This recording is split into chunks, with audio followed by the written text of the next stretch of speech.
Olá pessoal, como vocês estão? Aqui é o João, muito bem. Nesse vídeo, continuando aquela série de vídeos diários do meu canal, hoje eu quero falar sobre a primeira reflexão que eu tive, que é sobre a sua espiritualidade. Como a sua espiritualidade pode influenciar na sua qualidade de vida e na qualidade dos seus estudos. Hoje de manhã eu tava refletindo sobre isso, né? Porque de manhã a gente fica um pouco mais sensível, assim, e tal, e, pô, é no momento que muitas vezes rola um devocional. E são nesses momentos que a gente começa a refletir o quão importante é a gente ter uma vida espiritual bem alinhada, sabe, com as coisas. Porque, por exemplo, uma pessoa que não acredita em Deus e tal, ela lida com a vida de uma forma muito diferente. Mas não necessariamente isso é, de certa forma, ruim. É só porque eu não consigo imaginar uma vida em que Deus não está, entendeu? Em uma vida em que você tem um propósito, por exemplo, que é chegar em medicina e que isso não está relacionado ao que você acredita em Deus, entendeu? Eu acho que quando você não tem isso, tudo fica muito mais difícil, entendeu? Então, cara, você acreditar em Deus, você acreditar que existe um propósito na sua vida, você acreditar que tem um porquê das coisas serem do jeito que são e o porquê de um processo até você chegar na medicina, você começa a lidar nesse processo de uma forma muito mais fácil e de uma forma muito mais real, entendeu? Uma forma muito mais justa mesmo, justamente porque você entende que Deus está cuidando de você, entendeu? Então, por mais que esteja demorando, por mais que seja difícil, por mais que seja várias coisas, você ainda assim vai suportar o processo e vai conseguir chegar. Então, tenha uma espiritualidade alinhada, sabe, com o seu propósito, com aquilo que você busca, e a sua profissão não é distante daquilo que você pode entregar para Deus, entendeu? Então, pense assim que tudo tá junto e coloque Deus no seu processo, que isso muda tudo, beleza? Essa é a primeira reflexão de hoje. Fala galera, segunda reflexão aí de hoje, e agora eu quero falar sobre, cara, quando é que você tem que realmente dar o seu melhor? É sobre isso que eu quero falar, baseado na reflexão que eu tive nesse livro aqui, que eu achei ele excelente, assim, que é esse livro Cabeça de Campeão. Gosto muito dele, gosto muito dessa ideia que a gente faz, esse paralelo entre, pô, uma vida de estudante de medicina e uma vida ali de um competidor, de um atleta. Eu acho que isso é realmente muito bom, entendeu? E daí eu acho que faz total sentido e é por isso que eu gosto de compartilhar algumas coisas aqui.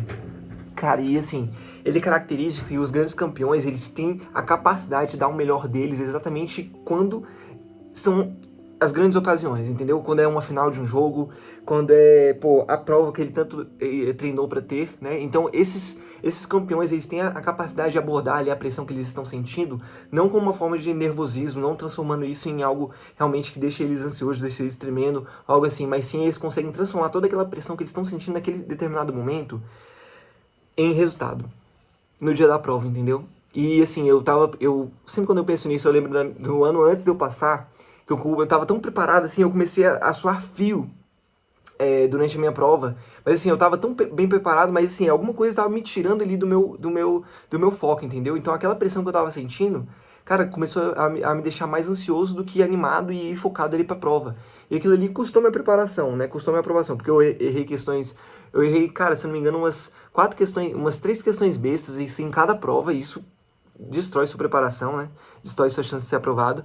E foi um ano que eu fiz 880 na redação, tendo vindo de 2.980 seguidos, né? E um ano que eu tava muito treinado na minha redação, tava muito focado, tava muito, assim, pronto mesmo. Tanto que no ano seguinte eu passei, né? Só organizei algumas coisas, me deixei mais focado, realmente me tratei melhor ali, né? Naquele processo. E assim, eu queria trazer essa reflexão aqui pra vocês. Cara, pensa que no dia dele, no dia de prova, você tem que dar o seu melhor. E, cara, João, como é que eu posso fazer isso? Se preparando muito bem.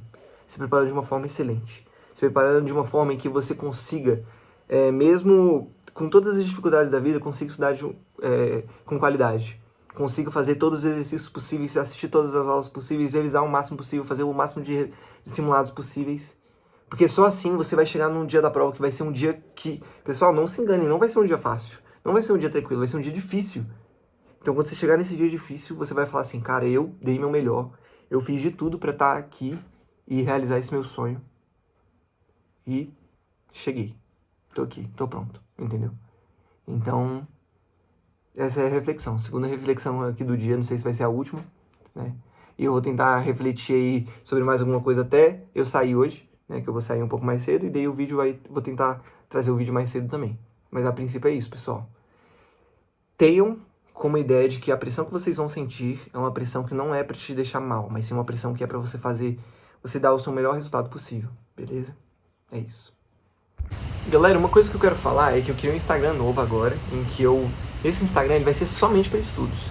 Antes eu tava vinculando muito minha vida aqui no YouTube e tudo mais, com minha vida pessoal ali no Instagram, em que eu posto foto com minha família e tudo mais, e não que isso não seja legal, eu acho que inclusive é muito bom para humanizar a pessoa, só que o grande ponto é que agora eu quero ter um local específico para falar sobre estudos, para falar sobre medicina, para falar sobre método de revisão, para falar sobre inteligência artificial, um monte de coisa. E daí eu vou deixar agora o meu Instagram, ele mais voltado ali para a parte pessoal, e eu criei um outro exatamente voltado para essa parte dos estudos. Então se você tiver interesse em me acompanhar lá eu realmente quero trazer partes relacionadas ao estudo ali, o que eu estou aprendendo na medicina, o que eu estou aprendendo com os meus alunos, o que eu estou passando com os meus alunos, o que eu estou desenvolvendo, sabe? Algo bem mais profissional mesmo, é exatamente isso.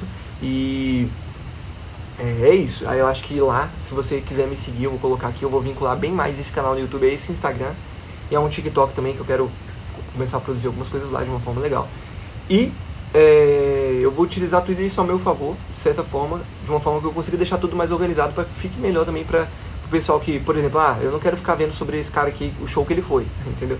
Eu quero ver só sobre estudos, então você vai ter aquele Instagram ali específico para isso, entendeu? Se você tiver interesse, esse aí é o meu arroba aí para você me seguir lá, demorou? E eu quero falar um pouco sobre inteligência artificial aqui agora, antes de finalizar esse vídeo. Eu acho que no contexto da preparação para o vestibular, a IA ela pode ser utilizada para tirar dúvidas específicas e de conceitos específicos. Dentro do conceito da medicina, você não pode confiar que a IA vai responder corretamente exatamente tudo aquilo que você está perguntando para ela. Então você tem que utilizar a IA para ela automatizar e facilitar alguns processos. Então o que eu estou gostando de fazer com a IA, mas eu não falo isso para os meus alunos, e eu estou falando aqui no YouTube só para título de conhecimento e algo que eu estou refletindo sobre, de que eu uso a IA como, né? Eu pego algum texto ali, jogo na IA e peço para ela criar flashcards para mim sobre aquele texto. Partindo daquilo ali eu já tenho flashcards prontos. E daí à medida que eu vou lendo o texto eu posso ir criando os meus flashcards, que eu acho que é o jeito mais correto de se fazer. Mas, teoricamente quando eu estou com pressa assim, para estudar alguma coisa, e é algo mais conceitual, é algo mais realmente teórico, não envolve tanta prática ou algo assim, eu pego e jogo ali no ChatGPT ou no Gemini, ou sei lá, Gemini, né? Sei lá como é que se fala esse. Mas enfim, você pega e joga ali e ele já vai montar flashcards para você, coisa que facilita o seu trabalho. E eu acho que nesse sentido, faz sentido você usar a IA, entendeu? Agora quando você fica quando você, por exemplo, não pensa nem um pouquinho sobre aquilo que você leu e você já pede para a IA simplificar aquele conhecimento, cara, isso fica muito ruim porque você vai ficando, vai deixando seu cérebro cada vez mais preguiçoso, e isso não é bom, principalmente para você que está competindo ali para chegar na medicina ou para buscar algum curso que você quer. Você não pode deixar o seu cérebro preguiçoso.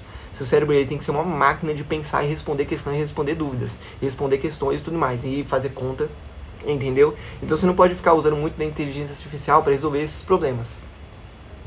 E, bom, é basicamente isso que eu gostaria de falar sobre isso, né? Sobre essas reflexões no dia de hoje. Espero que vocês tenham curtido, que vocês tenham gostado, que tenha feito sentido para vocês. E não esquece de curtir, de comentar, de se inscrever no canal e dar uma olhada na descrição que eu falo sobre o meu projeto de mentoria, que em breve eu tô voltando para as aulas e eu acho que eu vou fechar ele, porque acho que já tá bom, assim, para todo mundo que já entrou, acho que eles merecem o meu foco total, beleza? Tamo junto, pessoal. Até mais, valeu!